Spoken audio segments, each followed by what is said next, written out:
So after changing the rear shocks, we've taken Delilah out for a little drive. Quite a nice day, sun's sort of breaking through the clouds. And we've got another clonk. You couldn't script it, could you? Different clonk, yeah, a new clonk. Well, or maybe one we just couldn't hear before. So I'm going to show you what that is.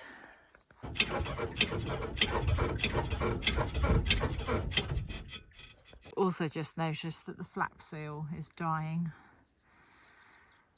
RIP flap seal, need to replace you.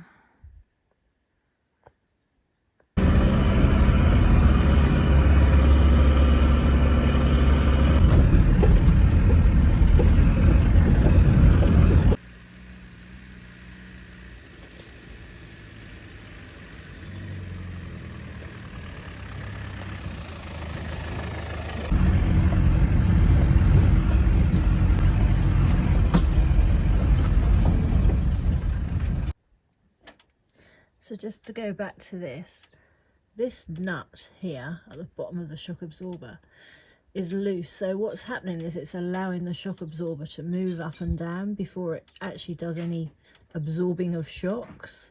So we're going to tighten that up. It's actually finger tight. Is that? That's not good. Is that another nylock that's failed then? Yeah, it's not ideal. That's a few we've had now then, isn't it? Jeremy, if you're watching, we need some of your special lock-in washer. But these come with these nuts come with the shock absorbers. Right. That's So a bit rubbish then.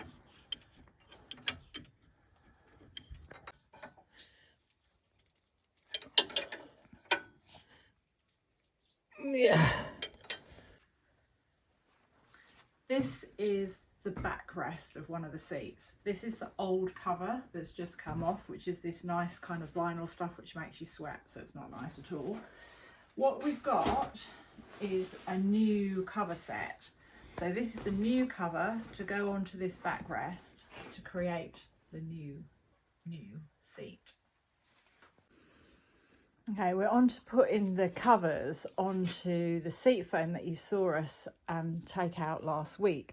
So basically this is slid over just like an envelope over the foam, but now we have this flappy bit here and a metal rod that goes through, and that's to hold the sort of shape of the seat, because obviously it's slightly curved. That's to hold it in place.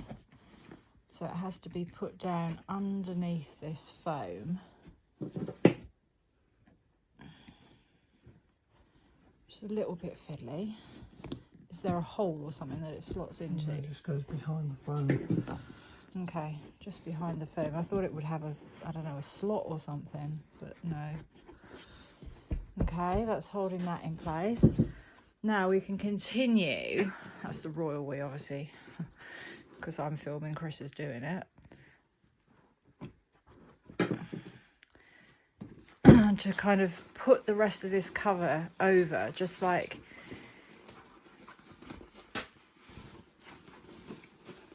an envelope kind of effect.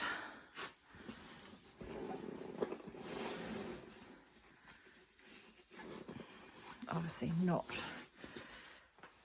quite as easy as it sounds, because it's quite a tight fit, as it needs to be. So this is a kit that you can buy from Paddock Spares, especially for recovering your seats. Give them a new lease of life, as long as your foam's in good condition.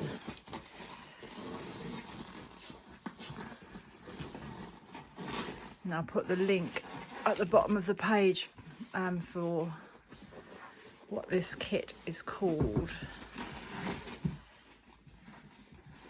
Okay, so that's basically, so we're working on the seat back. That's basically more or less in place. And where the bar went in is just holding this bit back here.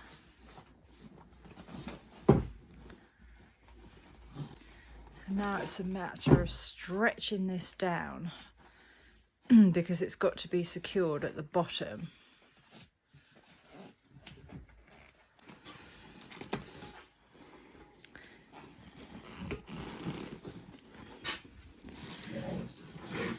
I used to work in a factory making seat covers, not for Land Rovers actually, for Morris Miners.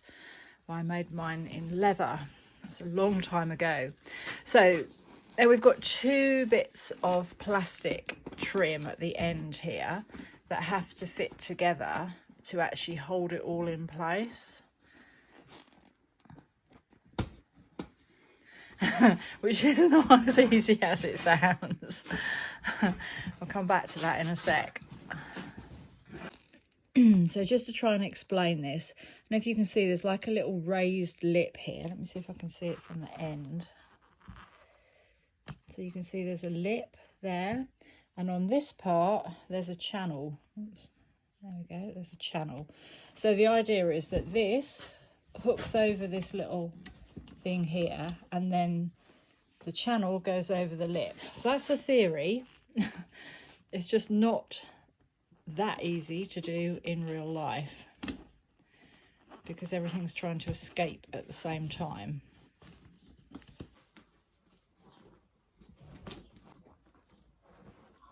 Got nothing to press against. No. Do you think we've got to get that over that lip? Yeah, it clips. I've actually got it clipped into that bit. It's the side bits that aren't coming up, isn't it? Yeah, we've got to start somewhere. Yeah. Should we have another go at just pulling this down? Is it not going in behind this thing here?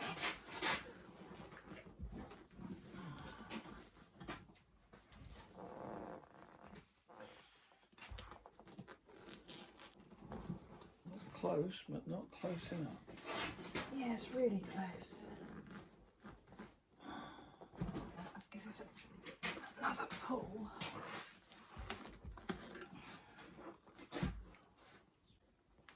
Right. It's good enough there to actually get started.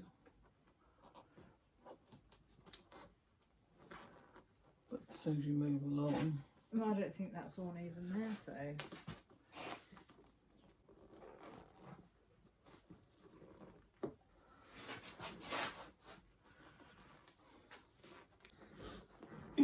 It's the corner bits, the end bits that just aren't coming round. let's concentrate on one end at a time. And see if we can. Because I've got it down as far as there. Does that look like that might be on? Yeah. It's kind of not a wonder that these covers get split, is it? Because they're under so much tension.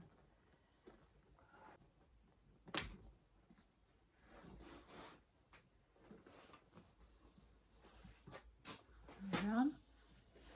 I think we're done. This was really hard to do. And it's really annoying because it now feels like there's quite a lot of slack in that on the front. Now I've got to refit this back onto the seat base.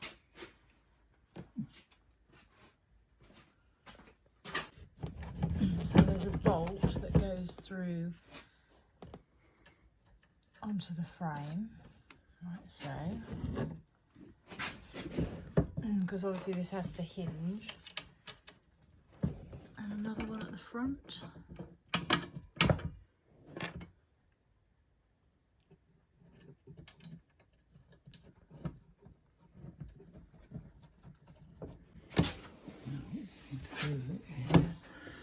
Put the circuit back in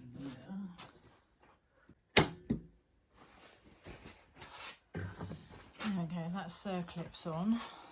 Yeah, I've got a feeling that might not be right there.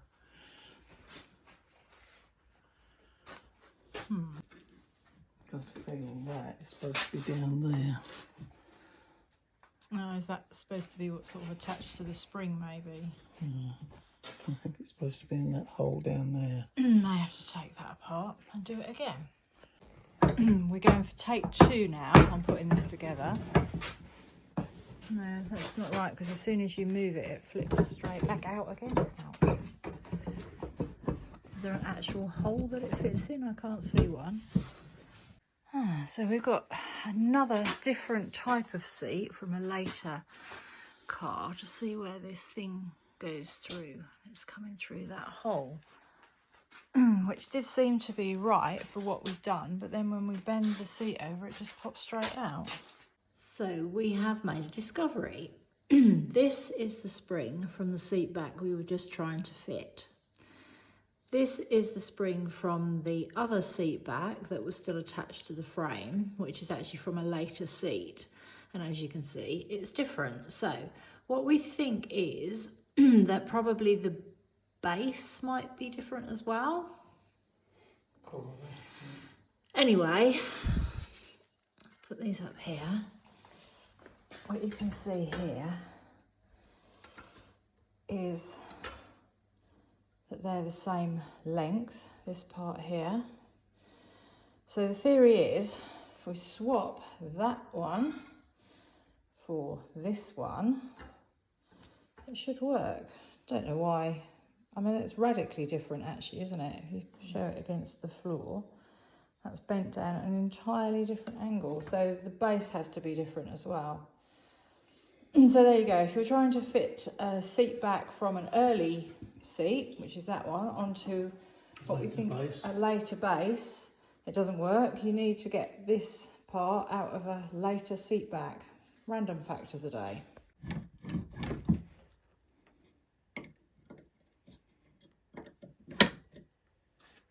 That's it.